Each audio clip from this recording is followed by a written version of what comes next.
네, 월가이드 시작하겠습니다. 이항용 위원님 만나보겠습니다. 위원님 안녕하세요. 네, 안녕하세요.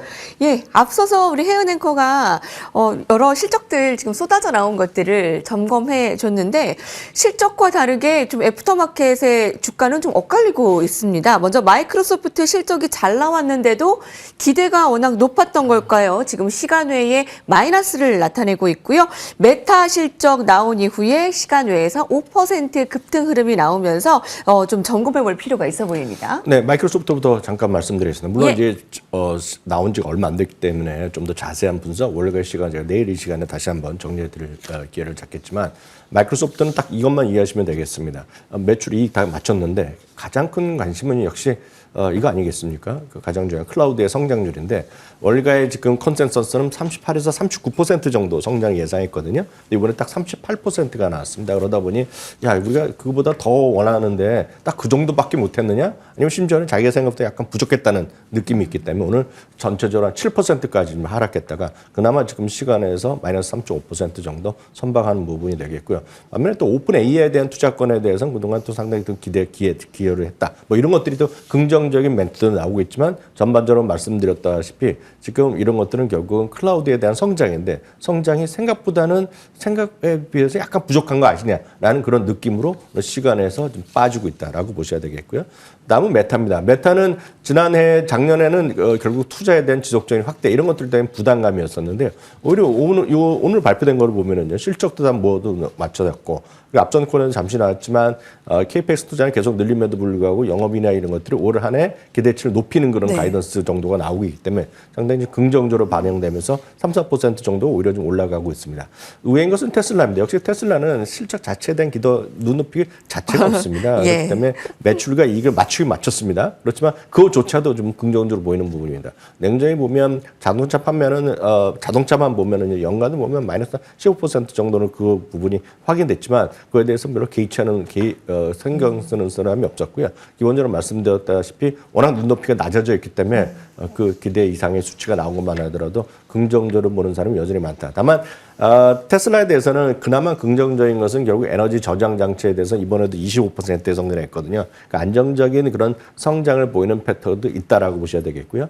가장 큰 거는 역시 여러분들 벌써 7, 8년 됐는데 결국 셈이라는 거 있지 않습니까? 트럭이요. 전기 트럭이요. 그러니까 그것도 올해 이제 다시 한번 올해 정상적으로 양산이 시작될 수 있다는 얘기했고요. 또 하나가 이제 완전 핸들조차 없는 사이버 캡이라고 하는 거죠. 약간 완전 로보택시 전용으로 나오는 것들이 된 거라고 좀 알려져 있는데 사이버 캡이라고 불리는 것도 올해 정상적으로 양산할 수 있다는 또 자신감을 피력했다는 정도 멘트 정도는 확인할 수 있었다라고 이해하시면 되겠고요. 그 외에 여러분들 좀 화면 보이시는 것 중에 의외에 있는 주식이 엔비디아가 제로 왼쪽에 있고 마이크로 있고 옆에 구글랑 사이에 IBM이 이제 독특하게 7% 올라가고 있거든요. 네. 그러니까 IBM도 오늘 실적을 발표했지만 많은 분들의 관심이 약간 떨어져 있지만 IBM이 올해 모든 면에서 또 매출이 가이던스까지 모두 상회했고요. IBM 결국 소프트웨어 쪽에서의 안정적인 수입 그걸 통해서 결국 그 돈을 갖고 뭘 또 투자하냐? 많은 사람들이 더 좋아하는 양자 컴퓨팅에 대한 투자 이런 것들이 긍정적으로 반영됐는데 오늘 어떤 시간에서 많은 분 테슬라, 엔비디아 하지만 실제로 의외의 오늘 승자 위너는 IBM이다라고 일단 이해하시면 좋을 것 같습니다. 네, IBM이 지금 시간 외에 7% 급등인데 양자 컴퓨팅에 대한 관심 많잖아요. 잠시 후에 그것도 헤드라인에서 또 네. IBM을 집중적으로 다루니까 살펴보시면 좋을 것 같고요. 테슬라는 워낙 눈높이가 낮았죠. 그래서 오히려 실적이 나온 이후에 상승. 마이크로소프트는 워낙 눈높이도 높았고 클라우드에 대한 기대가 높았기 때문에 좋은 실적을 내놨는데도 지금 마이너스. 이 부분 엇갈린 흐름을 꼭 체크하시면서 오늘 보시기 바랍니다. 자, 그러면 인사이트로 좀 더 들어가 볼까요? 함께 보시죠. 인플레 재확산 우려의 통화 완화 속도 조절, FOMC 결과 주목해야 되겠죠. 세 차례 연속 금리 인하 이후에 금리 동결입니다. 결과 보도록 하고요. 이제 관심은 차기 의장이겠네요. 네, 차기 의장부터 먼저 말씀드리면 이제 서너 명 정도의 일단은 그 잠재적인 인물로 좀 떠오르고 있는데 지금 오늘 이제 월가에서도 미국에서 여러 가지를 또 이렇게 확률로 하고 베팅하는 사람도 있지 않습니까? 지금 오늘 현재 이 시간 현재 보면 가장 좀 앞서 있는 사람은 릭 리더라고 해서 블랙락의 채권형 총책이 이번에 분류되고 있다라는 정도 먼저 말씀드리겠고요. 그분은 지금 잠시 후에 좀 말씀드리겠지만 제롬 파월 장관 완전히 극과 극의 인물이죠. 그래서 지금 당장 금리 인하 기본적으로 50bp, 1%, 100bp를 바로 내려야 된다는 그런 주장을 계속 하는 분인데요. 여하튼 그런 분이 있는데 지금 그 많은 사람들이 더 확률이 높게 예상하고 있는데 오늘 기본적으로 지금 제롬 파월 의장은 그런 월가의 그런 기대와는 전혀 다른 오늘 목소리 냈다라고 보셔야 되겠습니다. 기본적으로 보면 성장세가 미국의 GDP가 완만한 상승세를 계속하고 있죠. 그러다 보니까 성장세도 완만하게도 회복되는 모습. 그리고 여전히 실업률은 약간 문제는 되지만 기본적으로 그런 것도 안정세를 보이고 있다. 잡마켓 안정세를 보이고 있다.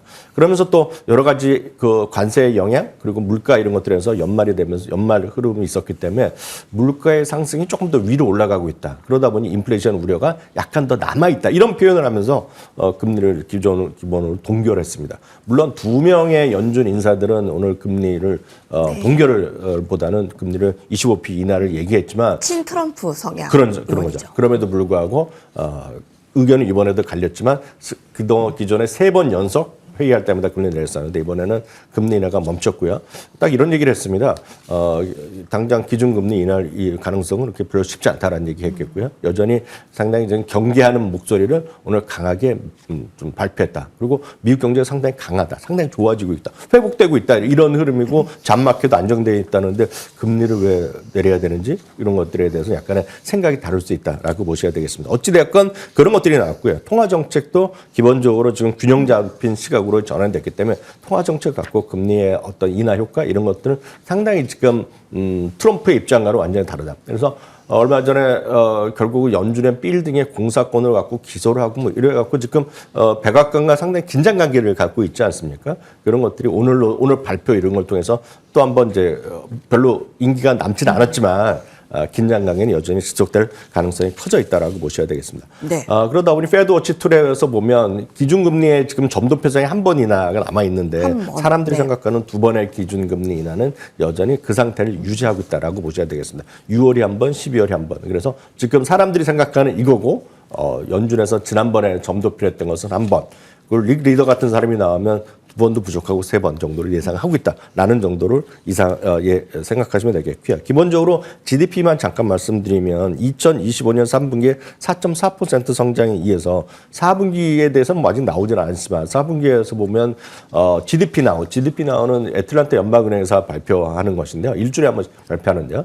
4분기 성장률이 5.4%까지 추정되고 있습니다. 이건 일주일에 한 번 나오고 26일자에 발표된 건데 물론 이 정도까지 나오지 않을 가능성은 크지 않다고 하더라도 느낌으로 좀 이게 위로 올라가고 있기 때문에 이 상태에서 금리를 내린다? 이런 것들을 지금 이런 데이터 드리븐이라고 해서 데이터를 중시하는 기존의 연준의 인사들의 입장에서 보면 금리를 내린다는 것 자체가 지금 쉬운 국면은 아니다라고 일단 이해하시면 좋을 것 같습니다. 그러면서 역시 다시 한번 연준의 독립성을 얼마 임기는 남지 않았지만 네. 다시 한번 연준의 독립성을 다시 한번 더 강조했다라는 것도 긴장 관계가 계속되고 있다라고 보셔야 되겠습니다. 네. 어찌됐건 그런 결과를 통해서요. 오늘 주식시장은 S&P 500은 뭐 0.1포인트 떨어졌고 다우지수도 0.1포인트 올라갔습니다. 다만 S&P 500은 역사적으로 처음 7,000포인트 터치했었거든요. 그래서 정확히 보면 7,002포인트를 찍었었는데 결국은 다시 어제 대비 0.1포인트 내리고 다우지수는 오른 그런 하루가 되겠고요. 나스닥은 전체적으로 약간 좀 올라가는 그런 모습을 보여줬습니다.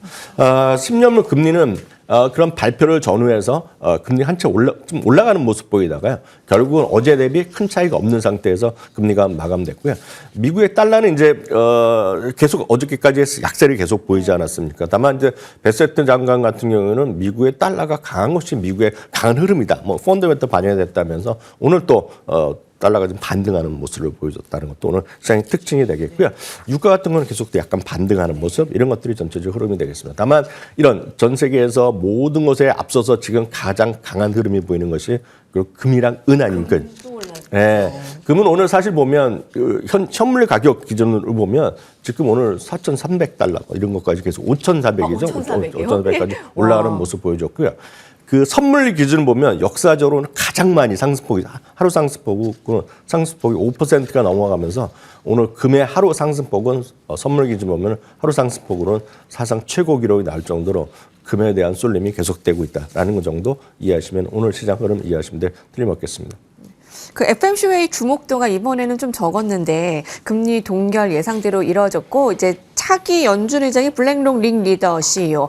금리 인하 올할에 한 차례 예상인데 조금 좀 변화 있을지 좀 두고 봐야 되겠네요. 자, 빅테크 중심의 시장이 나타나고 있습니다. 나스닥이 8거래일 연속 상승이고 S&P 500 지수가 장중 7,000포인트를 넘어섰습니다. 자, 오늘 헤드라인 살펴보겠습니다. 첫 번째입니다.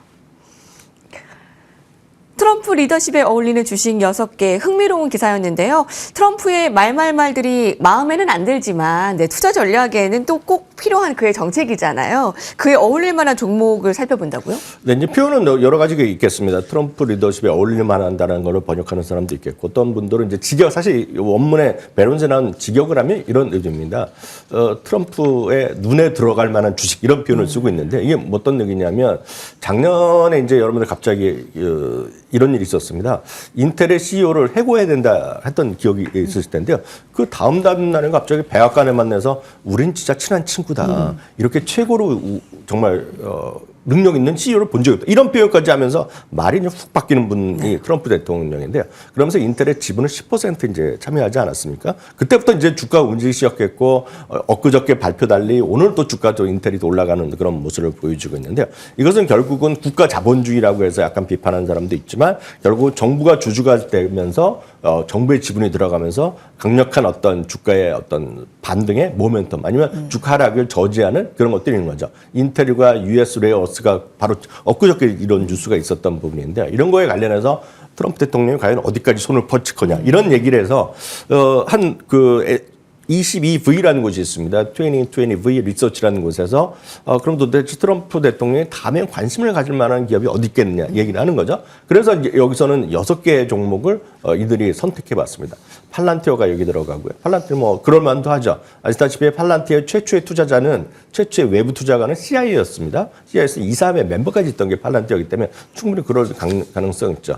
다음은 이제 여러분들 관심이 있을 만한 아이온큐와 리게트인데요. 이건 이제 양자 컴퓨팅이고, 양자 컴퓨터가 다시 한번 세상을 바꿀 수 있다고 얘기하니까 이제 트럼프 대통령이나 정부에 관심이 있을 수 있다 얘기하는 거가 되겠고요. 익스펜드 에너지와 아클라라 리소스는 각각 에너지와 히토류에 관련된 기업이 되겠습니다. 특히 아클라라 리소스는 제가 알기는 회사 국적이 칠레거든요. 칠레? 상장은 토론토에 상장되어 있는데, 이걸 어떻게 또 이 회사는, 이 리서치 센터는 여기를 선택했는지 모르겠습니다. 특히 흥미로운 것은 애플이 여기 들어가 있습니다. 그래서 애플 정말 가능성을 전 희박하다고 보고 있지만 또 어떤 일이 벌어질지 모르죠. 빅테크고 세계 최대 시총 기업 차원하고 국가의 전략적 사업으로 관심이 있을 수 있으면 트럼프 대통령이 갑자기 마음 볼 수 있다, 이런 얘기를 하고 있는데, 여튼 이렇게 해서 6개 주식이 트럼프 대통령의 마음에 들 수 있는 그런 주식이라고 흥미로운 부분이 있기 때문에 오늘 소개를 해드렸습니다. 여기는 들어가 있지 않지만 양자 컴퓨팅을 좀 정부가 다음 타깃으로 트럼프가 보고 있는데, 또 IBM 오늘 실적 나온 그 부분도 좀 체크가 되고 있습니다. 이학용 의원님과 함께했습니다. 감사합니다.